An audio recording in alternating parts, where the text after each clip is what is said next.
તકે મારું ઘર બનાવે અને વહેલી તકે મારી સુવિધા આપે મને. અને આ વરસાદ આવી ગયો છે અત્યારે હું જવું પણ એટલે મને એ મારી નમ્ર વિનંતી છે. તમને ન્યાય મળશે. તમારે અહીંયા જ રોકાવાનું. કઈ બી તકલીફ થાય તમારે અમને જાણ કરવાની.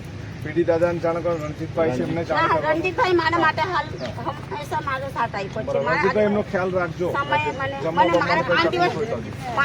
રણજીતભાઈ હાજર જ છે અમારા જે 5 દિવસ મેં ખાવાનું નથી ખાધું. કેમ કે ક્યાં બનાવું? ગેસ સ્ટોવ નાખ્યો, ચૂલો બધું મારું વેર વિખેર કર્યું.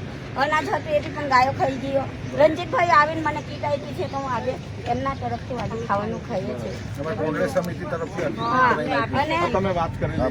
આજે સુધી ભાજપનો નેતા મનસુખ કાકા બેઠા છે, દર્શનાબેન બેઠી છે. આજે સુધી ભાજપના નેતા જોવા કોઈ નથી આવ્યું.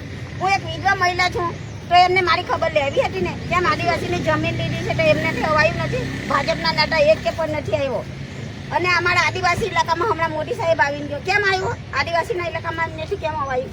આદિવાસી લોકો ગમે છે અને આદિવાસીની જમીન ગમે છે એમને. લોકો નથી ગમતા પણ જમીન ખુદ ગમે છે. લોકો એમને નથી ગમતા આદિવાસીની જમીન. અને સ્ટેચ્યુ ઓફ યુનિટી બનાવ્યું તો તે દિવસ મને ધરપકડ કરી અહીંયા ચેકપોસ્ટ ઉપરથી. ત્યારે હું છોકરાને દવાખાને લઈને ગયેલી હતી ત્યારે મને અહીંયા નથી આવવા દીધી. અને મારા 20,000 રૂપિયા રોકડ હતા. 20,000 રોકડ હતા અને મારી આ પગની પાયલ હતી 17,000 ની. મારી પાયલ નથી, મારી કંઠી નથી. આ પોલીસ ખાતો ચોર છે કે બજારનું એ લઈ ગયું.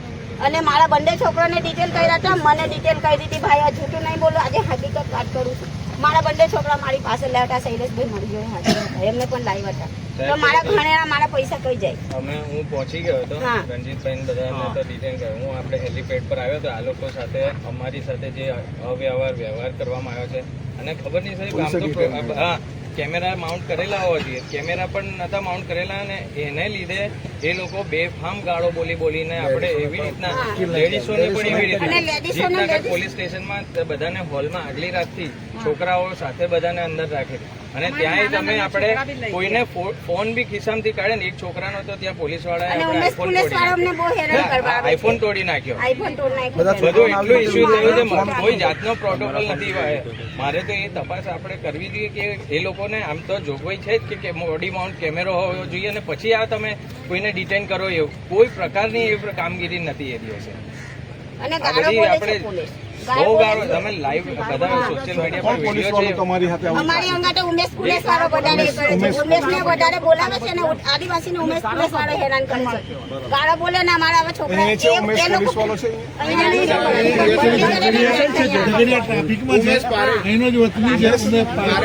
ઉમેશ પારેખ એને અમારી છોકરાને અને અમે બધા બોલવા ગયેલા તારે અમને હટ એવું કે પેલું ઢોરને કઈ વર્તમાન કરે છે એવું અમારી જોડે વર્તમાન કર્યું. પોલીસ લેડીઝ પોલીસ નથી લાવ્યા. જેન્ટ્સ પોલીસ અમને પકડીને બહેનોને બળજબરીથી અંદર નાખ્યા હતા ગાડીમાં.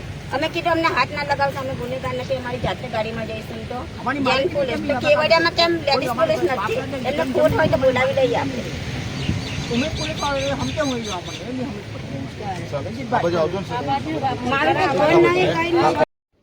છોટાઉદેપુર જિલ્લાના તમામ સમાચાર માટે આપનું છોટાઉદેપુર યુટ્યુબ ચેનલને સબસ્ક્રાઇબ કરી બેલ આઇકન દબાવશો.